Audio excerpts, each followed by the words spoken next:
an even more engaging experience. JR, what's up? What an exciting day. It's a pleasure to be here in the studio with you. I'm excited for today's flight, and I'm looking forward to sharing this journey with all of our viewers across the globe.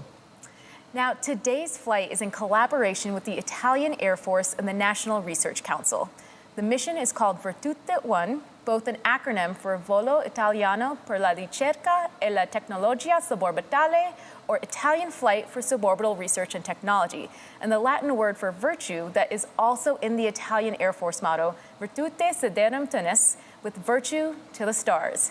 Now, today's flight is already well underway. Our crew on board our spaceship Unity made it to our mothership Eve at around 8:30 a.m. Today will be our 6th space flight and the start of our commercial service, when we take research and private astronauts to space, having successfully completed our thorough flight test program with Unity 25 in May. Virgin Galactic space flights can be carrying our future astronauts for the spaceflight experience or researchers conducting science. This flight will also be the first solely dedicated to research, and Unity is carrying multiple research payloads, which are experiments that are worn by the mission specialists or installed on the rack on board, which will be gathering data and running an array of scientific tests during the spaceflight. Our spaceflight systems can carry both humans and research experiments to space, or both on the same flight. Wherever there is a seat in our spacecraft, it can be removed and replaced with a payload rack. These racks hold payloads that are typically scientific experiments or instruments that will gather data while in space. Today, our cabin has both seats and a payload rack to allow our mission specialists to maximize the research they conduct on board. The Italian Air Force and the National Research Council's mission will include more than a dozen payloads, which will be examining a spectrum of research spanning from the biomedical field, thermofluid dynamics, to the development of innovative and sustainable materials in microgravity conditions, leading to space technology to continue the innovation of human spaceflight in future vehicles and here on Earth. Now, our vehicle system is uniquely positioned to carry out this incredible science, contributing to our curiosity surrounding the cosmos, as well as increasing our understanding of our very own planet. The work done in space gets invested back into the people here on Earth. Now, I could talk about the science all day, but let's first check in with the vehicles and see how we're progressing. JR? Yeah. Earlier this morning, we saw a perfect takeoff here from our runway at Spaceport America and beginning our mission specialist ascent to release altitude. Mothership Eve is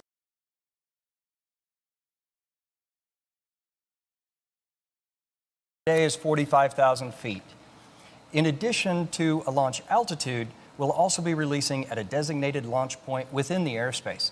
So while you may see we are already at that launch altitude, we get there rather quickly, we'll continue to complete our flight path until we reach that designated launch point. Everything's looking great. Like I said, we're at 45,000 feet now, and it's just a beautiful view you get from up there. I can imagine the crew is taking it all in and preparing themselves as we get closer and closer to that big moment. Sarisha, you can provide us with some unique perspective here, having flown on our first Unity crewed test flight. Does this bring back memories? Oh, absolutely. I mean, when I went to space on Unity 22, one of the crew I went to space that went with me was Colin. So it's really, really thrilling to see him go back to space a second time. We took moments along the way to soak it all in. The journey of space, I mean, it begins well before takeoff, and actually, it lasts well after we'll stop. And seeing all these moments, in like the climb, where the energy and the anticipation is high, it really contributes to that incredibly holistic experience that Virgin Galactic is bringing to the world. Now, a special shout out for our mothership Eve, a truly unique aircraft designed specifically for these missions. The role that Eve plays in Virgin Galactic space flights is one of the key unique design innovations of our system, and we call it air launch. Most flights you see start with a vertical takeoff from the ground. This requires a huge amount of energy to lift the vehicle from a static start up through the thickest parts of the Earth's atmosphere. Our air launch system allows the spaceship attached to the mothership to take off from a runway like that of a commercial aircraft. This takeoff allows the passengers to have a much smoother and more comfortable ascent as they make their way up to around 45,000 feet. And at that altitude, the Earth's atmosphere is much thinner, requiring less energy to launch.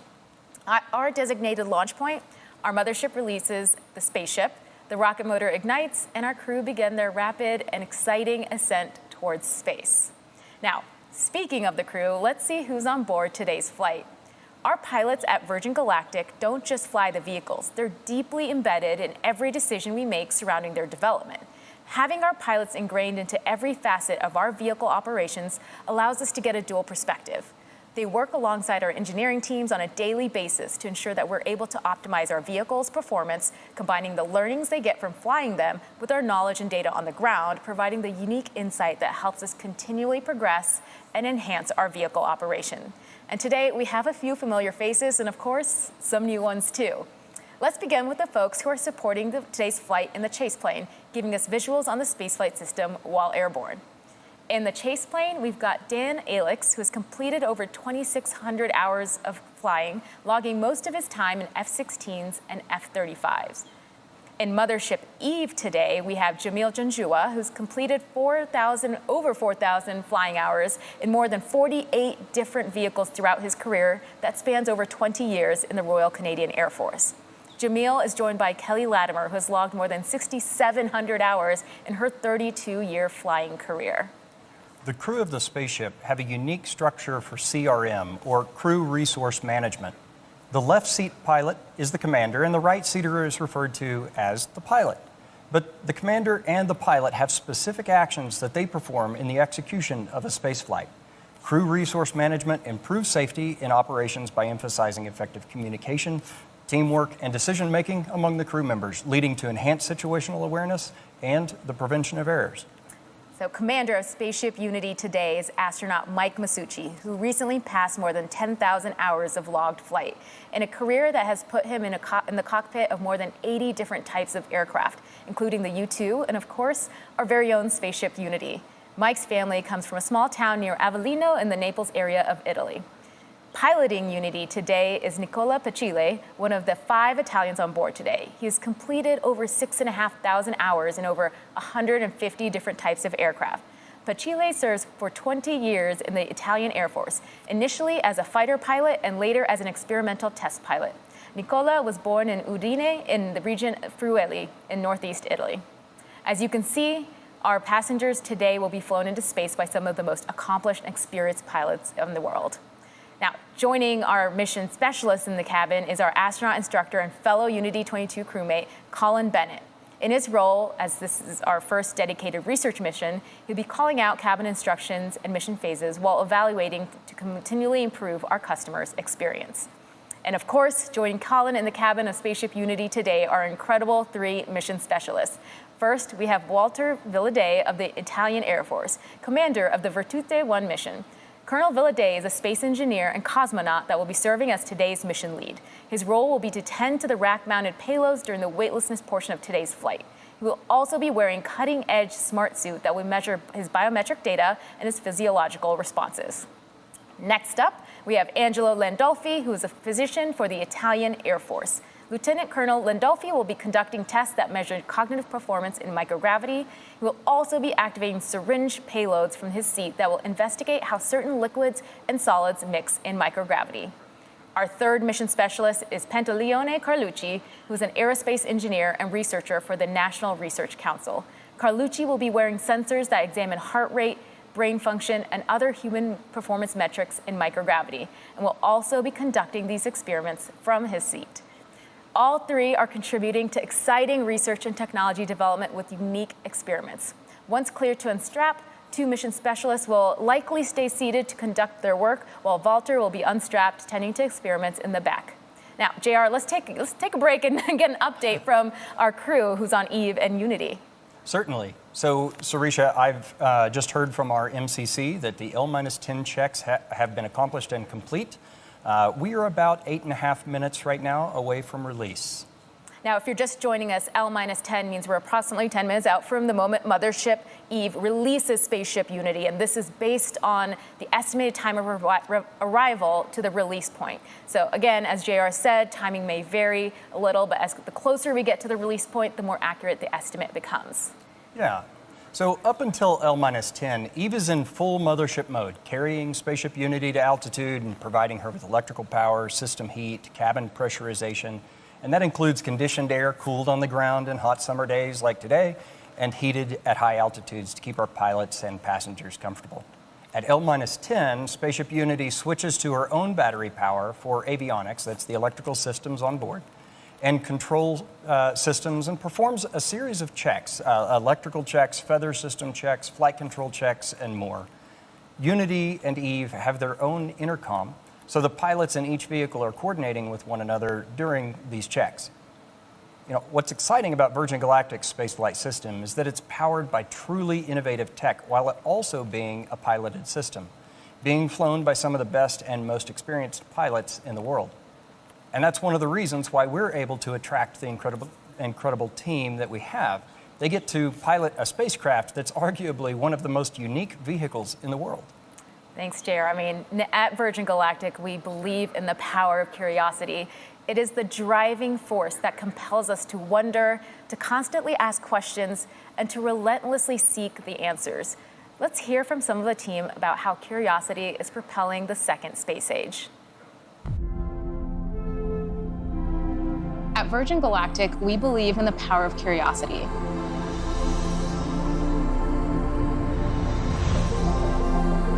Humans are an adventurous species. It's very natural for us to want to go and explore space.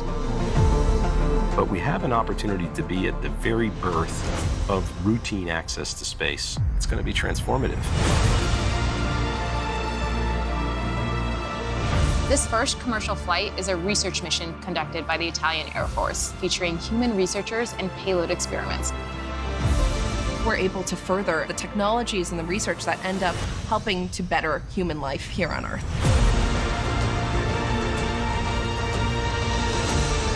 Commercial spaceflight is changing what access to space means. Release, release, release. Fire, fire. This is really the beginning of the next space age. All of us have a part to play, and that's going to be the thing that blows the gate open to the next generation.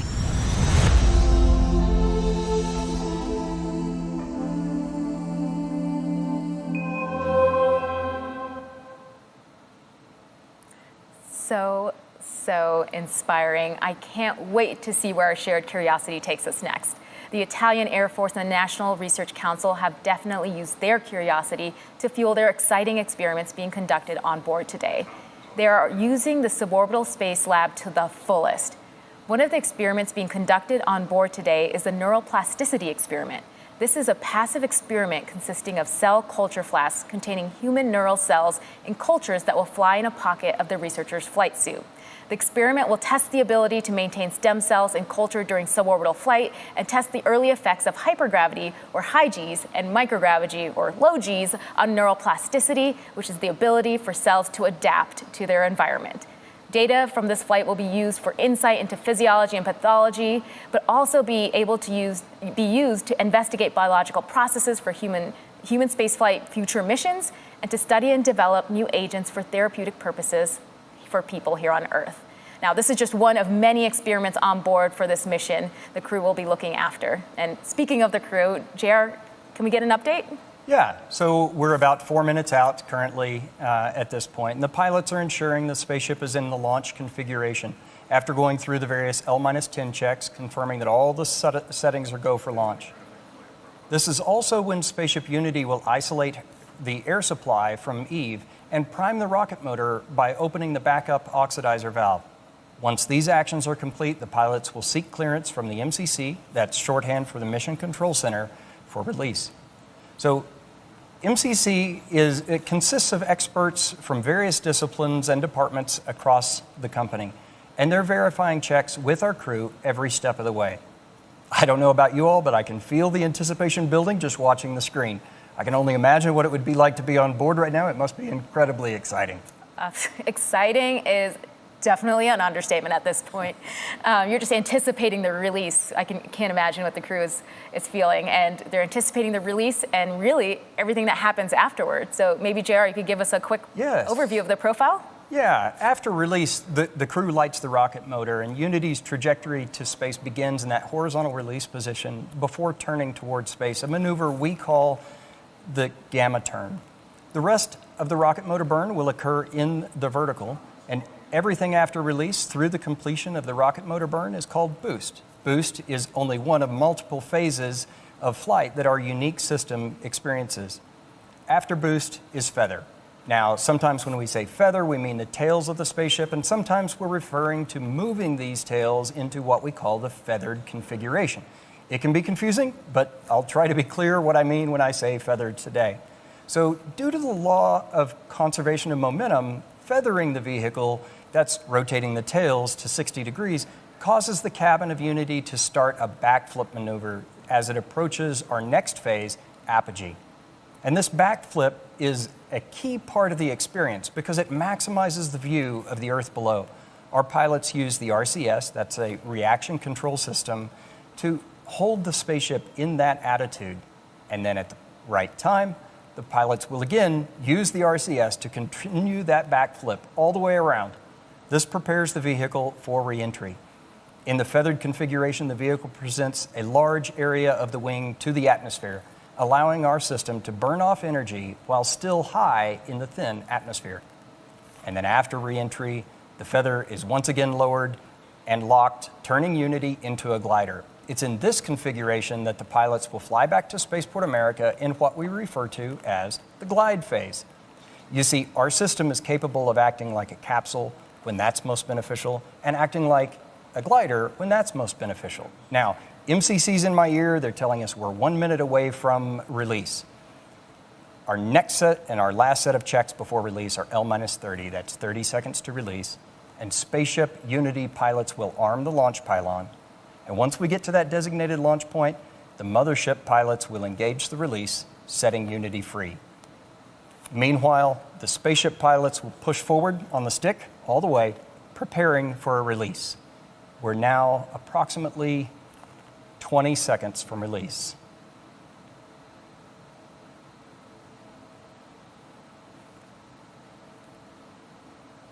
10, 5, 3, 2, 1, release, release, release. Ignition. Good control. Trimming, that's pulling the nose up.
And Leo starting their experiments in their seat and having, looks like, a great time, of course. Yep. The feather is moving, as you can see. Starting that backflip maneuver I spoke of, the feather is now fully up. Amazing. And Viva la Italia! This is 100 years for the Italian Air Force, so happy centennial to the Air Force. This is absolutely incredible. And welcome to space, astronauts. How absolutely incredible. Benvenuto nello spazio. Congratulations to Walter, Angelo, and Leo on becoming astronauts today. And a special congratulations to our pilot, Nicola, for his first space flight. Welcome back to space, Mike and Colin. This is absolutely incredible. Wonderful. You can see I'm tripping over my words because I can see all the excitement here.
not just for the scientific community, but for academia, for students, for so many. So I'm so excited to get to be a part of that. Yeah, absolutely. So I know you did not plant this question. Everyone watching should not plant this question, but Kelly, I loved your book, not necessarily rocket science. I did not plant that question. But part of the appeal of suborbital vehicles is really opening up the aperture of who can do science and technology. And this is just another science lab for people to utilize to further whatever field of research that they're in. Can you talk about some of the other research fields that are utilizing these kinds of capabilities, maybe even at IAAS? Yeah, absolutely. It's really multidisciplinary. It's not just space science. My colleagues come from such a wide variety of backgrounds and fields of research. I've been particularly motivated by some of my colleagues who are doing research related in space, related to the quality of human life here on Earth, human health and well-being, whether that's biomedical or pharmaceutical research, or even new ways to approach telemedicine or technical instruction for remote or extreme environments. I just think those are use cases that are so compelling and interesting to me to really use space to benefit life here on Earth. It's absolutely amazing. And I love how you speak about this industry because you've been an advocate and a part of this industry for a while.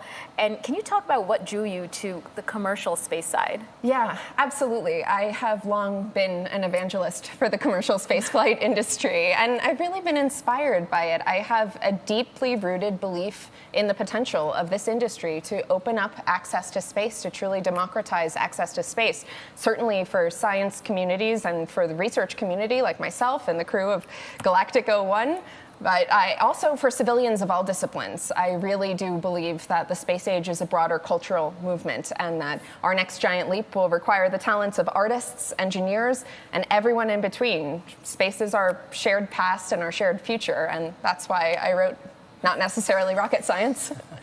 Okay, well, we're going to be getting to landing soon, but I wanted to ask if you had any parting thoughts before I release you to go cheer on the crew as they return to Earth. Yeah, just awe, excitement. I'm sure you can tell. I'm just, it's amazing to be here. And just deep appreciation for all that goes into this and all that this means. I know this is the beginning of routine and regular commercial operations, but to me, it will never get old. Oh my God, thank you so much for Thank joining you. us here. I'm going to run down and welcome that crew back. Thank you, Thanks. Kelly. All right, this is just an absolutely exciting time for the research community. I mean, the excitement off of Kelly is just palpable, and I can't wait for us to be cheering her on as she does her research in science and space soon. So let's check in with our crew on their descent back to Earth. Absolutely. So we are just over 11,000 feet. For those of you here on site, Unity just crossed over the field and is making another circle around in the pattern. Beginning those landing approach, passing the waypoints that we've designated as part of our energy management plan. So the pilots have joined up with Chase in the pattern, and they're discussing that energy management plan. They're going to be landing today on runway 34. That means from south to north. And for those non-pilots tuning in, those numbers represent the first two numbers on the magnetic heading of the compass for the runway direction. So for example, 34 is 340 degrees. The landing gear is now down and locked. We have 3 green. That means all gear are down and locked. And we're making our final approach to the runway here at Spaceport America. We like to make left-hand turns for our approach. That's because the commander is in the left seat, and that provides the best line of sight for them as they come into the landing. Now, the runway here at Spaceport America is 12,000 feet long. That's 3.7 kilometers and 200 feet wide, or 61 meters. 1,000 feet above the runway. 500 feet.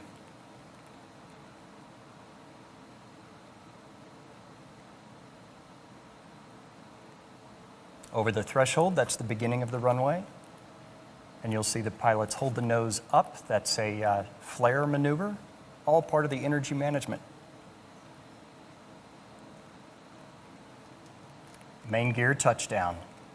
So the pilots will continue to hold the nose gear in the air as we continue to bleed off some energy as we run down the runway. And at the designated airspeeds, they will lower the nose gear as well. Nose gears down. Now, as our ground speed slows, when we reach a designated ground speed, the pilots will apply the brakes and bring the vehicle to a complete stop.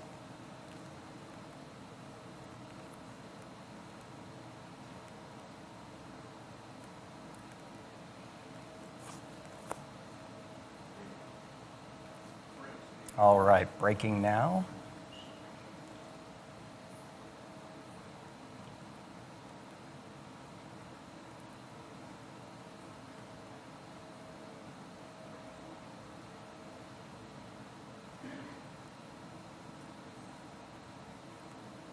And there's Will Stop. Oh my goodness. What a beautiful landing and a perfect way to complete our first commercial flight and our first dedicated science mission. Congratulations to everyone on board, our very own spaceship Unity, who returned to space today. We saw beautiful flying from our Eve crew, Jamil and Kelly, and brilliant work by our chase pilot, Dan Alex, all of whom are still in the air right now. Great job to you all. Now, we still have one more guest here in the studio with us, Italian Air Force Major General Maurizio Cantiello, who's the Defense Cooperation Attaché at the Embassy of Italy in Washington, D.C. Benvenuto, General. Thank you for being here. Thanks for hosting. Well, I just have to ask you, how are you feeling today after seeing that? Well, it's a strong joy, a deep joy, and also a sense of achievement and gratitude for everybody making it happen. And, you know, it's a particularly important moment for the Italian Air Force. With this flight, together with other things we're doing, we're progressing a lot into space capabilities because it's very important for the Italian Air Force to be able to progress in competence and capabilities in the space domain as a key enabler of the space economy.